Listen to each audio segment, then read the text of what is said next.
xibaar yu wér te wóor ca tàng ba abonnez-vous pour ngeen di mën di jot suñuy vidéo.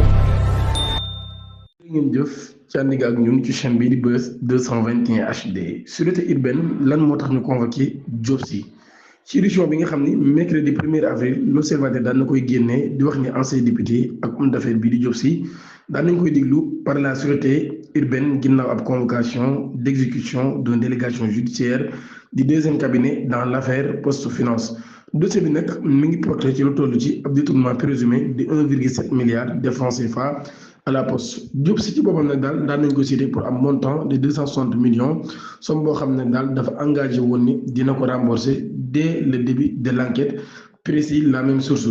ginnaaw bi nga xamee nag daal daan na yéex a honoré engagement yooyu moo tax ko ñaar koy convoqué par le juge d'instruction mise en cause ci boobu nag daal daan nañ koy diglu ci condition d'octroi du prêt ainsi que sur l'état d'avancement de son remboursement waaye moom mi nag kon ginnaaw ba daan na ñibbiwaat ak liberté am moom mi tamit kon ba tey amul benn information après avoir fourni des précisions aux enquêteurs maanaam kon ginnaaw ba daan nay jox ay précisions enquêteurs yi loolu moo tax ñaar koy bàyyi. mbirum Pape Cheikh Diallo am na yeneen ñaari plainte yu bees CDSC liste des plaignants bi kon ñu ngi yokk dans l'affaire di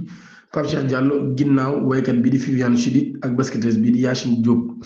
tey jii ñu xam ni kon Khalifa Sall ak Pape Alé Niang ci boppam nag daal daan nañu saisir la division spéciale de cybersécurité DSC bu ñu sukkandikoo ci libération bi joxe information ni nga xam ne le leader di Taxawu Sénégal daan nay déposer ab plainte formelle contre l'individu surnommé Idi Missionnaire l'ancien maire de Dakar daan nay topp kookee ngir division contre vérité le visant directement dans le cadre de cette affaire. ci côté ba tey directeur général bu RTS bii di Pape Alé Niang daan nay visé activiste bii di Abdou Karim Gueye alias Xurum Xaq pour les mêmes motifs lu jëm ci wàllum diffamation division des fausses nouvelles ñu jàpp ne kon ñoom ñi dañ leen di taxal ci mbirum Pape Cheikh Diallo moom mi ak mbirum borom ñaari tur yi abonné leen ngeen activé cloche notification bi tey aimé vidéo bi jërë ngeen jëf.